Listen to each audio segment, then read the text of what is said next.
आपको ये नहीं बताता, लेकिन किसी भी गिरावट दुर्घटना के बाद के पहले 48 घंटे सबसे ज्यादा खतरनाक होते हैं। ना कि लुटेरों की वजह से, ना भूख की वजह से, बल्कि उन छोटे अदृश्य फैसलों की वजह से जो आप तब लेते हैं जब आपका दिमाग अब भी ये दिखावा कर रहा होता है कि दुनिया सामान्य है। वो पहले कुछ घंटे आपको धोखा देते हैं, वे फुसफुसाते हैं, ये अस्थायी है, बिजली वापस आएगी, मदद रास्ते में है। और जब आप इंतजार करते हैं, जब आप हिचकिचाते हैं, तो बचने की खिड़की एक शांत इंच करके बंद होती जाती है। ध्यान से सुनो, गिरावट लोगों को नहीं मारती, इनकार मारता है। जैसे ही ग्रिड अंधेरे में डूबता है और उसी में रहता है, आपका सबसे बड़ा हथियार आपका सामान नहीं होता, बल्कि आपकी ये क्षमता होती है कि आप दूसरे लोगों से पहले सर्वाइवल मोड में शिफ्ट हो जाएं। क्योंकि पहले 2 घंटों में ज्यादातर लोग आराम की ओर भागते हैं। फोन चेक करना, राउटर रिबूट करना, उन एप्स को रिफ्रेश करना जो 20 मिनट पहले ही मर चुकी हैं। वहीं दूसरी तरफ जो लोग बचते हैं, वे कुछ और काम शुरू करते हैं। इन्वेंट्री, हॉलीवुड वाली नहीं जिसमें गोला बारूद के बेल्ट और बैकग्राउंड म्यूजिक होता है। मैं उस शांत, क्रूर, ईमानदार स्कैन की बात कर रहा हूँ जिसमें आप देखते हैं कि आपके पास क्या है, क्या कमी है और क्या आज रात तक जानलेवा बन सकता है।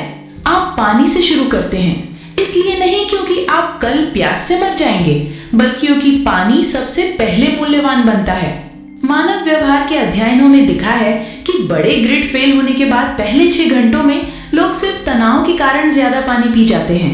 अगर आप अपनी सप्लाई को जल्दी सुरक्षित नहीं करते, तो आप पाएंगे कि सूरज ढलने से पहले आपका घर आधा पानी खा चुका है। पानी सुरक्षित होते ही अगला सच आपको जोर से टकराता है। खामोशी झूठ बोलती है। आपको लगता है सब शांत है क्योंकि आपको सायरन नहीं सुनाई दे रहे, लेकिन मुझ पर भरोसा करो, गिरावट के बाद की चुप्पी सुनामी के बाद समुद्र जैसी होती है। आप उस हिस्से में खड़े होते हैं जहां पानी अभी वापस नहीं आया है। यही वो समय है जब लोग सर्वाइवल की सबसे आम घातक गलती करते हैं। वे आधिकारिक जानकारी का इंतजार करते हैं और वो इंतजार जानलेवा होता है। बड़े ग्रिड गिरने के बाद इमरजेंसी सर्विसेज तक को ये जानने में घंटे लग जाते हैं कि असल में क्या हुआ। आपके पास वो समय नहीं है। आपको तुरंत जानकारी इकट्ठा करना शुरू करना चाहिए। बैटरी रेडियो से, वाहन रेडियो से, यहाँ तक कि दूर से आती या न आती कार हॉर्न की लय से भी। जानकारी शक्ति नहीं है, जानकारी दूरदर्शिता है।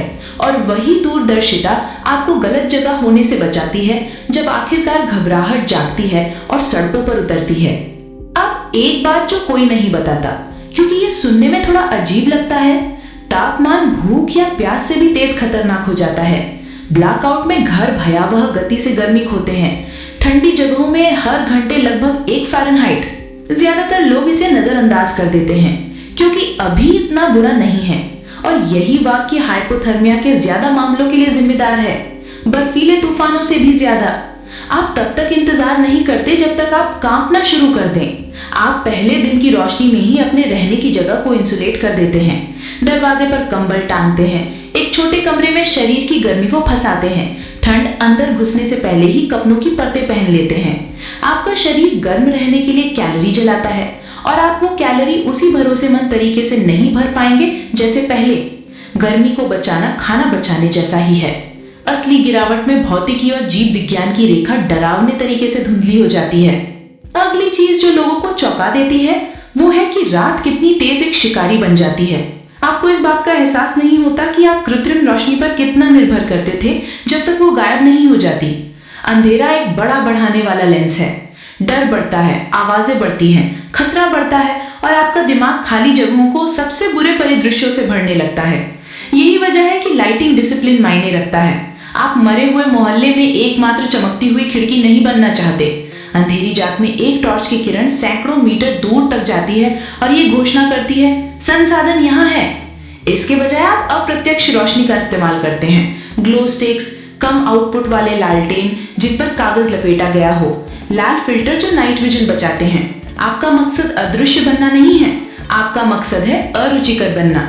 शिकारी चाहे इंसान हो या कुछ और, कॉन्ट्रास्ट की तरफ आकर्षित होते हैं, छाया की तरफ नहीं। और फिर आता है शांत हत्यारा, दूषित पानी। जैसे ही नगर पालिका का दबाव गिरता है और टॉयलेट भरना बंद करते हैं, लोग खतरनाक काम शुरू करते हैं। वे नाले का पानी इस्तेमाल करके फ्लश करते हैं, छत से आती बारिश का पानी बिना फिल्टर किए इकट्ठा करते हैं। ऐसे साफ दिखने वाले स्रोतों से पीते हैं जिनमें बैक्टीरिया भरे होते हैं।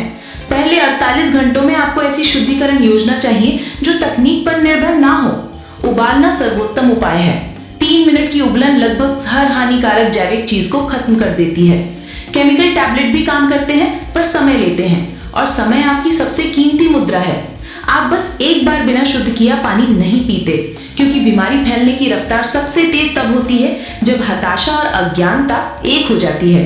और आप गिरावट के दौरान पेट का संक्रमण नहीं चाहेंगे, खासकर तब जब मेडिकल सेवाएं बंद हो या ठप। लेकिन सबसे बड़ा बदलाव, जिसके बारे में कोई चेतावनी नहीं देता, मानसिक होता है। आपका दिमाग रूटीन पर चलता है और गिरावट हर एक रूटीन को चकनाचूर कर देती है। पहली रात आप एक ऐसी भावना महसूस करेंगे जिसका कोई साफ नाम नहीं है। कमजोर होने का एहसास, ज्यादा चौकन्नता, और ये अजीब सा एहसास कि अब हर चीज की जिम्मेदारी अचानक आपके ऊपर आ गई है।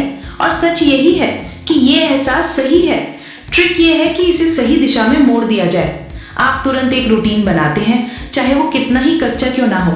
सुबह पानी की जांच, परिमीटर चेक, संसाधन गिनना, आग की तैयारी, कम्युनिकेशन स्कैन। इंसान संरचना के बिना टूट जाते हैं। संरचना ही डर को पक्षाघात में बदलने से रोकती है। सर्वाइवल साइकोलॉजी में इसे टास्क एंकरिंग कहते हैं। छोटे उद्देश्य वाले कामों का इस्तेमाल करके दिमाग को स्थिर करना। इसके बिना आप अगर ऐसा हुआ तो क्या वाले सोच के भंवर में फंस जाते हैं और कुछ किए बिना मानसिक रूप से थक जाते हैं। और जब हम दिमाग की ही बात कर रहे हैं तो सबसे कठोर सच सुन लो, भरोसा एक बोझ बन जाता है। पहले 48 घंटे में सब लोग अभी भी दोस्ताना बर्ताव करते दिखते हैं, लेकिन घबराहट धीरे धीरे विकसित होती है, जैसे फर्श पर फैलती छाया। जो लोग दोपहर में सहयोगी लगते हैं वही आधी रात तक अनिश्चित हो सकते हैं। संसाधनों की कमी व्यवहार को फिर से तार तार कर देती है। इसलिए नियम सरल है, पहले निरीक्षण करो, बाद में भरोसा।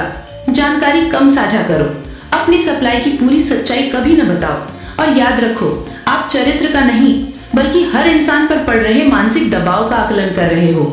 जिसके बच्चे हैं वो अलग व्यवहार करेगा, जो ठंडा, भूखा और डरा हुआ है वो वाइल्ड कार्ड बन जाता है। सर्वाइवल पैरानोया नहीं है, ये समझने की कला है कि जब सामाजिक अनुबंध चुपचाप टूट चुका होता है तो इंसान कैसे व्यवहार करते हैं।